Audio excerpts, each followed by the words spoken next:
lama caseira sensorial, nós vamos precisar de apenas 3 ingredientes.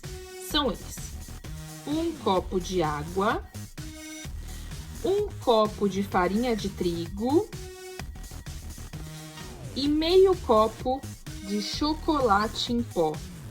Uma observação muito importante: para as crianças até 2 anos, eu recomendo chocolate em pó sem açúcar, tipo cacau, tá bom? Após os 2 anos de idade, você já pode utilizar o chocolate em pó com açúcar se você tiver ele em casa, tá bom? Se não, continue utilizando o cacau da sua preferência.